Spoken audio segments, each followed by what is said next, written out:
what I've learned, all the years, all the experiences have taught me that we have billions and billions of viewpoints all observing the same thing. You have different schools of thought. You have philosophy, you have Stoicism, you have religion, Hindu religion, Islamic religion, Christianity, Judaism. You have New Age teachings, spirituality, you have modalities. You have everything under the sun. And what is the meaning of all of these directions, these schools of thought? What are we looking for? I realized that everything serves the other thing. So you have science, and you have religion, and they don't oppose each other. They actually complement each other.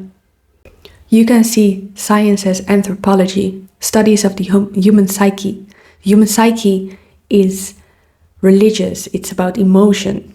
The human psyche is about belief systems, about knowing and experiencing feelings, emotions, visions, imagination. That's all part of science, and it's all part of religion, and it's all part of spirituality. It's all the same thing. They complement each other, and we have a billion different viewpoints of how we see it. That's why you can look in the Bible and you can see characters, you can see symbology. Everything in the Bible, for example, is a symbol, a metaphor for your awakening, for your soul's awakening. I've come across this information just very recently that, the 12 disciples in the Bible, Judas was a betrayer, but Judas is symbolic for uncovering the truth. Judas betrayed Jesus, right? He spoke the truth about who you really are. So Judas exposes the truth. Judas is the last of the disciples. It's the 12th one. He tells the truth before you enter the Christ consciousness. Christ consciousness is being the creator, playing in creator mode. Because what Judas did is he exposed that all the characters that you were playing, and these disciples are all archetypes. They are all an illusion, meat suits that you let go of. So after Judas exposed the truth, Jesus called Judas a friend, right? Do it quickly, you're a friend. After he exposed the truth, he hung himself and committed suicide. So he let go of the false character. And then after the 12th disciple comes the 13th, which is the Christ consciousness. Christ consciousness is the same as enlightenment in Buddhism. You become the creator of your reality. You know that everything you see is an imagination by the divine. Your imagination is your creatorship. That's the seat of creation that you enter. But first you have to sacrifice all the things that you are not. You have to disidentify with all the characters you're playing and played up to this moment. And you play every character. So you go through every stage. Then you get the scale of consciousness. In many ancient Hindu traditions, you already had a scale of consciousness. Unfortunately, this scale of consciousness has been misused by the egoic human mind to create the caste system. But that's for another time. So the scale of consciousness is the evolution of your own story. We are all playing out a story. We are all characters and actors. Shakespeare said, we are all actors on a stage. But the Judas character resembles that. He says, you are all fake. You are all the actors. You are all acting. We are all one. And then he hangs himself. He releases his meat suit, the illusion, the Maya, the illusion of form. And he goes straight into creatorship, Christ consciousness. And he becomes what you call pure consciousness.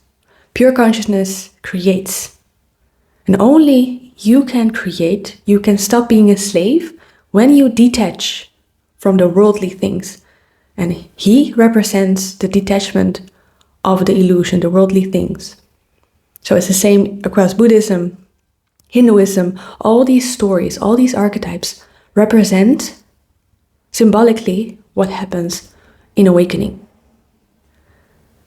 The levels, the stages.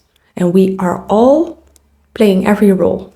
And we have we have finished the other roles already in the past, right?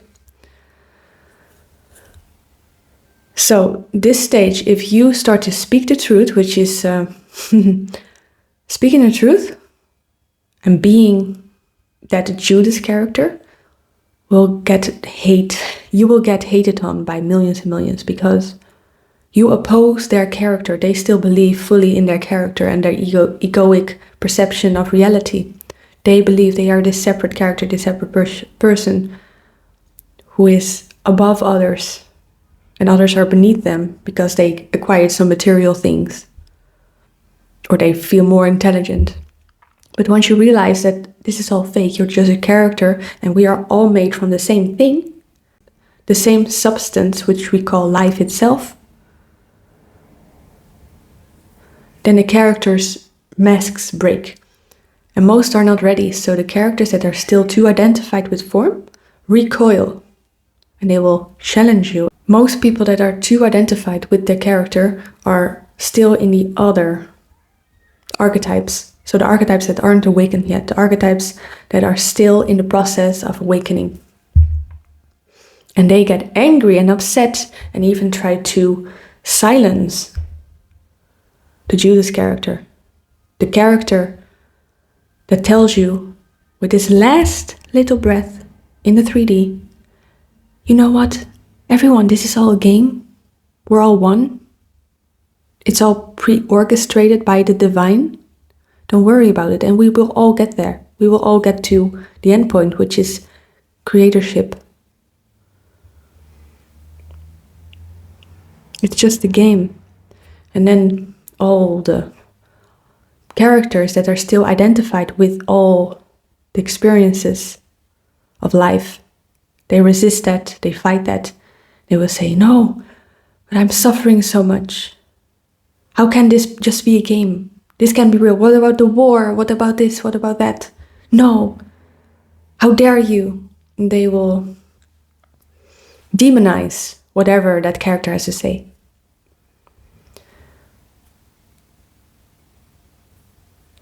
The biggest pursuit of the human is the pursuit to that higher consciousness. It's why the philosophers did their work. It's why ancient mystics did all the work they did. They wanted to uncover the meaning and happiness of life. They wanted to get it. They wanted to experience what the meaning is of this. And the meaning is coming to the point that you give yourself the meaning. That's the ultimate meaning. And giving yourself the meaning starts with devotion and dedication. You can be disadvantaged. You can be low IQ. You can be poor, but you can still do that work if you're dedicated.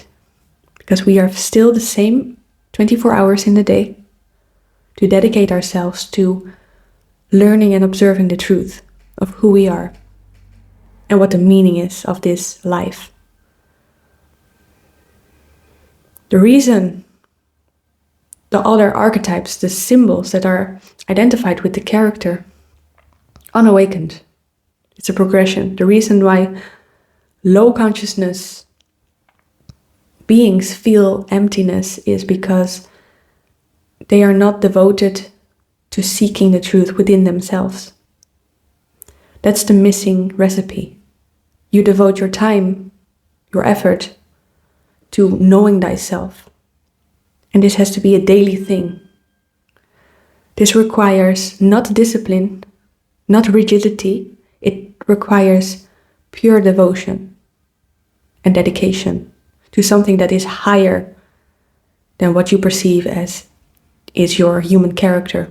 something that is more important, something that is greater than all of us, but at the same time is expressed as all of us.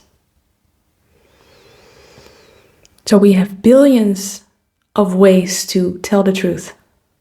So it's foolish to discount any other human perception of the truth. It's foolish to criticize other schools of thought and fight with each other, because we're all experiencing the same thing and give our meaning to it. And that should be celebrated, and it's beautiful. Any viewpoint is valid. The one that criticizes, the one that's nitpicking, is the one who doesn't do the work themselves. The one who isn't dedicated to truth, the one who is identified with the illusion. The one that criticizes, and in the modern age, the one that leaves hate comments, criticism on anything, sharing their truth, is the foolish one. Those are the millions that oppose the truth because they are too afraid. They don't have the courage to explore the truth for themselves, or to look in the mirror, or self-reflect, or destroy their own egos. Because when you go on this journey, your ego will constantly be destroyed. This is the most humbling thing, because you realize you cannot be higher than someone and you cannot be lower than someone. The whole inferiority and superiority dynamic fades away, because we're not meant to one-up each other here. No, we're meant to self-realize. And that's an inner game, that's an individual game that only you can do. No one can do it for you. You have all the things handed to you. If there's no devotion, no dedication towards you knowing thyself, there will be no realization, no self-realization. No one can do it for you. You cannot buy your way into it. You can be very intelligent, but if you lack the love and the humility and the devotion to truly get this and study yourself, study the world, study books if you must, study others, be curious, then you won't get to that point, or it will take longer, because everyone will get there eventually. So through the works of, for example, Neville Goddard, I would recommend you look up the archetypes of Neville Goddard. It's amazing.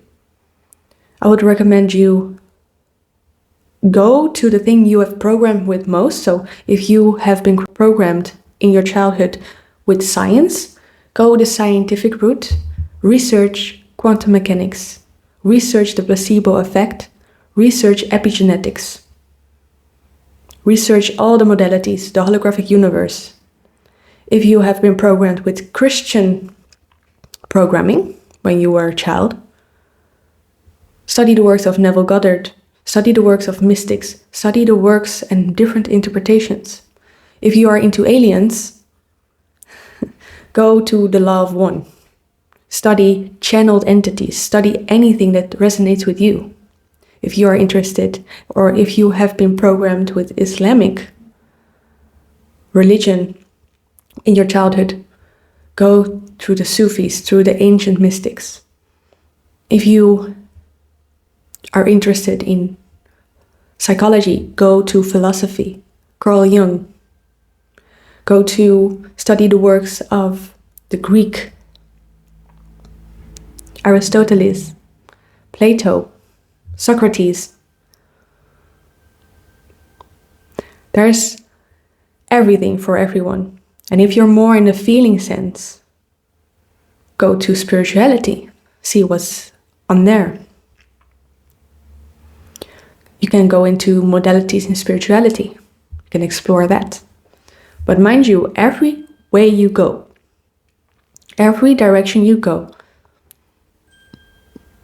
you will come to the same conclusion, that you are infinite consciousness imagining itself. You are a dream dreaming a dream. and you create it all. Every molecule, every story, every circumstance is projected outside on your screen of consciousness. And everyone in your story is you pushed out. So for you, if you are still seeking, you can also seek through human experiences. Go out there, do things, and discover that everyone is still looking for the same thing. They are looking to fulfill themselves. What's the fulfillment? The fulfillment is the devotion to truth.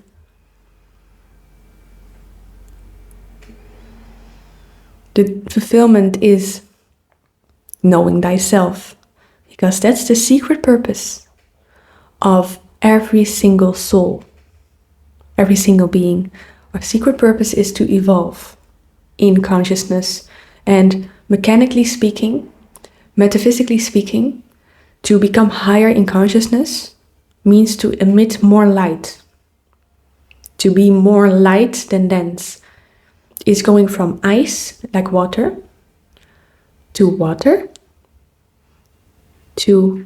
gas.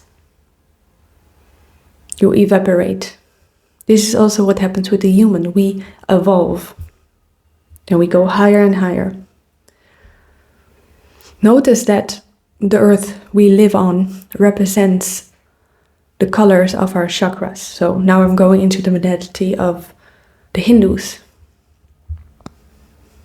You begin with red, the core of the earth, red, lava, yellow, fire. Then you progress to orange, yellow, the earth crust. Then you go to green, which is all the luscious forests. We have the leaves, the grass. Then you evolve. What comes after the heart? The truth, which is the sky, which is blue. Communication. Our sky is blue. After blue comes the third eye. This is where we can't see beyond in the physical because we haven't moved there. We evaporate through higher and higher densities as a being. So when I say you are stuck in the 3D, in the illusion of the world, is when you haven't let go of your human character yet. You're still identified with the limited self, the egoic mind.